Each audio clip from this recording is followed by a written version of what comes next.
Hello and welcome to The Window, talkSPORT's daily YouTube show keeping you up to date with everything going on in the transfer window. The rumours, the done deals and everything in between. Now I'm very pleased to be joined today by talkSPORT's transfer reporter, Olly Clink. Hi Olly. Hi Jamie, how you doing? Yeah, good, thanks. Yeah, I know you've been in regular contact with Crookie, haven't you? And he's been finding out all the updates. So let's get straight into it with Bryan Mbeumo. Man United fans desperate to see this one get over the line. Are we any closer to seeing that happen? Yeah, we understand it is edging closer. The talks are progressing between the two clubs. We brought an exclusive the other day that they're thinking of a deal worth more than £60 million. And Manchester United ideally want to confirm Mbeumo before they return for pre-season on July the 7th. They've obviously already paid Wolves £62.5 million for Matheus Cunha. They'd be getting Mbeumo over the line for a similar fee. And then we understand the attention will then turn towards recruiting a number 9 for Ruben Amorim. So, I mean, all of the business so far really for Manchester United is focusing on that attack. And actually for Brentford, this would represent a record sale for £60 million. Keith Andrews, the new manager, is coming in for Thomas Frank. And yeah, I mean, we'll get onto one of these stories a bit later, but we might find that a few Brentford players are leaving in this window, which could leave them a bit short as they enter the new season with a new manager as well. So, yeah, I'm sure we'll get onto that a bit later. But at the moment, Bryan Mbeumo is edging closer. Yeah, we'll touch on Christian Norgaard a bit later. But let's get on to another Manchester United player still on their books, Marcus Rashford. But Barcelona are interested in him, aren't they? Yeah, we understand they're currently exploring a loan move for Rashford. Obviously, he's one of Manchester United's highest earners, earning in excess of around 350 grand a week. So Manchester United look at this and they know that a permanent move is a bit of a problem. That's not going to be something that's as likely as a loan move like we saw with Rashford going to Villa last season. But the Barca boss Hansi Flick likes Rashford's versatility, thinks he's quite an attractive proposition. But Rashford would be in addition to their top target, which is Nico Williams coming in from Athletic Bilbao, who also plays on the left-hand side. And it does beg the question for me, Jamie, if you've got Rafinha there at Barca, you then maybe have Nico Williams. You know, Rashford is going to be fighting for his place. It's going to be very, very competitive if he wants to start on that left-hand side. Maybe he could play down the middle, but I would argue that he is stronger on that left. And with a World Cup round the corner, you know, does Rashford want to get a bit more game time potentially? That said, he is very keen to join Barca, and we do know that he has no future at Old Trafford. We understand his number 10 shirt has already been promised to the incoming Matheus Cunha. So Barca are exploring the idea of a loan for Rashford. He could face quite a lot of competition if he does eventually join them. Yeah, and how would the wages work? Because he's on 325 grand a week at United. Would Barca pay a bit of that if it was a loan move? And are United more interested in selling him properly, I imagine, aren't they? They would be interested in selling him properly. I just think they need to be quite realistic about it because there just aren't that many clubs that can afford those kind of wages. I think it would be a similar situation that we saw at Villa with Barca paying a fair amount of the wages, Manchester United picking up some of the costs. Because, I mean, there are salary restrictions within La Liga. Barca not in the best shape financially. So there are a couple of obstacles that they do need to get round. I do imagine, though, that Rashford wouldn't be willing to take a pay cut in order to make sure that this deal gets done, even though he is very keen on the move. What's the latest with Garnacho then? Because there's been a few clubs linked with him. We know he's a big Aston Villa fan. He's got the shirt. But what's the latest on him? Yeah, big Rashford fan, isn't he? Rashford on the back as well. Winding a few people up.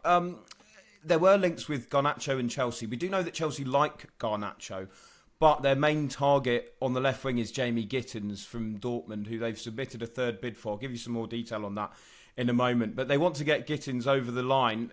You'd imagine then that makes a move for Garnacho less likely. There's interest from Napoli for Garnacho too. It's thought they'd want to pay somewhere within the region of 41 million for him. I think with Garnacho, when you compare him to the likes of Rashford and Sancho and Antony, he's being paid a bit less, which means that a permanent move might be a bit more possible than some of those other stars that Manchester United are trying to get off their books. What about Rasmus Hojlund then, Ollie? Manchester United's current number 9, really. What's the future of him, do you reckon? Yeah, we know that there is serious interest from Inter Milan in signing Rasmus Hojlund. Just 4 Premier League goals for Hojlund last season. Ruben Amorim is certainly keen to keep Joshua Zirkzee within his plans. But yeah, I would imagine with the way that Hojlund has struggled, that if there is serious interest in it, if Inter do offer some sort of deal to Manchester United, then they might be tempted to get Hojlund off their books. Yeah, interesting. And in terms of Jamie Gittens then, what is the latest with that with Chelsea? Yeah, they've submitted a third bid. They've seen bids of 30 million and 42 million rejected. They came just before that mini deadline we saw before the Club World Cup. They're hoping to seal this transfer for around 45 million. The two clubs are obviously both out in America at the moment for the Club World Cup, so they're holding talks out there. We understand Gittens has already agreed to a 7-year deal, and that he only wants to move to Chelsea. There's interest from Bayern Munich too, but it's Chelsea that he wants. And thing is, I think people might look at this and think, what, another young forward for Chelsea? But actually, on the left wing, when you consider the fact that Sancho's going, there's the situation with Mykhailo Mudryk, left wing is an area that they do need to strengthen. So, Jamie Gittens is a very highly rated young talent. He's 20 years old. Once again, it's Chelsea going for potential, but in terms of a signing that they need, people might roll their eyes and think, once again, it's Chelsea getting a forward that they don't necessarily require. But actually, I think strengthening on that left-hand side is something that Enzo Maresca wants to do. Yeah, he wants a left winger with a right foot, doesn't he? So that's why they're interested in Jamie Gittens. I was speaking to Kevin Hatchard about this the other day, and he said towards the end of the season, he wasn't one of the first names on the Borussia Dortmund team sheet. Do you think that'll be a worry for Chelsea fans, or is it more about the potential that he's got? I think it might be a slight worry given the fee that's being discussed here, £45 million. I know we live in inflated times, but I think you could argue with some of the transfers Chelsea have made in recent times that they have certainly overpaid. It will be another very long contract again as well for Gittens. So yeah, I mean, with any player like this, there is the potential that they have, maybe a brief period where they're fantastic and it's all very exciting. They've got loads of potential, but we've already seen a few of those transfers go wrong for Chelsea already. And with these extremely long contracts, it then becomes a little bit more difficult for them to get them off the books. Yeah, what about Anthony Elanga? Newcastle have shown a bit of interest in the Nottingham Forest winger, haven't they? Have they just been bluntly rejected? Yeah, I mean, they put in a bid for around 45 million for Elanga, Newcastle. Forest don't have an intention to sell him at the moment, but having said that, if they do change their mind, they do want north of 60 million for Elanga. So I wouldn't by any stretch say that this deal is dead in the water. I mean, Elanga had a brilliant season, I thought, last time out. He scored 6 goals, picked up 11 assists. I thought he was one of Forest's standout players, and I feel that he would fit into an Eddie Howe team very well. The right-hand side is certainly a priority for Newcastle, despite the fact Jacob Murphy had such a brilliant season, a bit of a surprise package, really. It's an area that they do need to strengthen. They've got plenty of players who can play on the left-hand side, but at the moment, Jacob Murphy's the only natural right winger. And there's some interesting parts of this story as well, actually, Jamie, because we understand that the outgoing sporting director, Paul Mitchell, actually, back in January, when Newcastle were inquiring about Elanga, he wanted to offer Murphy to Forest in a part exchange. Eddie Howe said no. And in the end, it worked out to be the right decision because Murphy had a brilliant season. Newcastle ended up lifting a cup and getting into the Champions League. We do know as well that they're not just set on Elanga. Newcastle are willing, if they need to walk away from this deal. They're exploring other options. Johan Bakayoko from PSV, one of those. Dortmund's Karim Adeyemi, and even Mohamed Kudus from West Ham as well. So it's not like Newcastle are going to necessarily batter down the door to get Elanga. Yeah, I mean, if it went up to sort of 60 million, if that was a price that Forest, they haven't said this, but if they were potentially willing to sell him for that sort of price, would you sort of say that is silly money, get there early for that, or would you say that would be good business for Newcastle?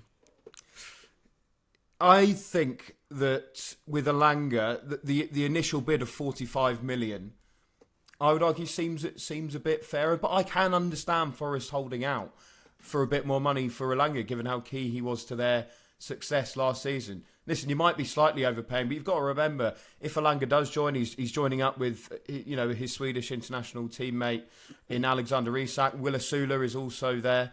So it has the potential to be a really effective and very good transfer. I'm the kind of person who prefers a player to be Premier League proven. I am talking as a Newcastle fan as well.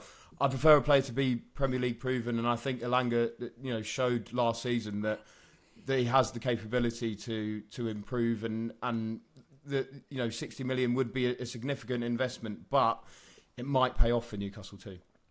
Yeah, you mentioned Christian Norgaard earlier. Brentford player. Arsenal are interested, aren't they? And Spurs as well. We've known Spurs are for a while, but I think the deal with Arsenal looks a bit more likely at the moment. Is that right? Yeah, we understand Arsenal believe that they are the front runners, if you want, to get Norgaard over the line. They've submitted an opening offer to Brentford for just over £9 million. It's thought that he would potentially be a replacement for Thomas Partey if Partey does leave the club. But yeah, I mean, Norgaard's 31. He's an established Premier League player, Brentford captain. He could slot in at number 6, and it feels like Arsenal adding a bit of depth to their squad. Jorginho's obviously departed. And when you consider that they've got the options there in Zubimendi, who's going to be coming in, and Rice and Marino too, Norgaard wouldn't necessarily be a starting player, but he would be one who's there to add a bit of depth in that area in midfield. You are right to say that Spurs are also interested. He would be linking back up with his former manager Thomas Frank, of course, Norgaard, and the player is open to a move too. Unclear at the moment whether Brentford are actually willing to sell, and you got to feel a bit for the incoming manager Keith Andrews, potentially losing Bryan Mbeumo and then his captain in Christian Norgaard. It could be a bit of a tricky season for Brentford going forward. And what sort of bunts would Brentford be looking at for Norgaard then, Ollie? How much? Is it bunts? Nice little learner, do you mean? Bunts and yeah, hence the... Oh, okay. Hence the bunts. Okay. I mean, they've submitted an opening offer, like I say, of about 9.3 million. I'd imagine Brentford would want to hold out for a bit more than that, given that Norgaard is their captain. And the thing is, Norgaard is 31 though, so it might not be the biggest fee in the world. And actually, that might lead to a couple of questions from Arsenal fans, because he's a potential replacement for Thomas Partey, who's 32. But at the same time, could Arsenal maybe have invested in a player with a bit more potential? It seems to me as if Arteta's actually thinking that he wants a bit of Premier League experience. He has made signings like that in the past. When you think about some of the business that Arsenal have done over the last few windows, he's tended to look more for Premier League experience, which maybe explains why he's going for a player like Norgaard. All right, Ollie, nice. Let's talk about Eberer Eze, because Spurs are interested in the Palace player, aren't they? Yeah, there's definite interest from Spurs amongst some other clubs. We think that this might depend on the situation with Mark Gahey, because we brought the news recently this week on talkSPORT that we understand that Gahey has no plans to sign a new deal at Palace. So if Gahey decides to run down his final year, which he might, because there's clubs like Bayern Munich and Barcelona who are interested in getting Gahey on a free if he does run down that contract until next summer. But if that's the case, Palace then might be tempted to cash in on Eze. We know that if Spurs do get any sort of deal done, they'd want to pay his release clause in instalments too. His release clause is around £60 million. But, I mean, he's obviously a player that they like. England international, 8 Premier League goals last year. He scored the winner in the FA Cup final. The funny thing about Eze coming into Spurs, though, is what would it mean for James Maddison? Because they both like to play in that number 10 position. Eze can play out on the left-hand side, but it certainly would provide a lot of competition for Maddison were Eze to come through the door. Brilliant. Thanks a lot, Ollie. No worries. Thanks, Jamie.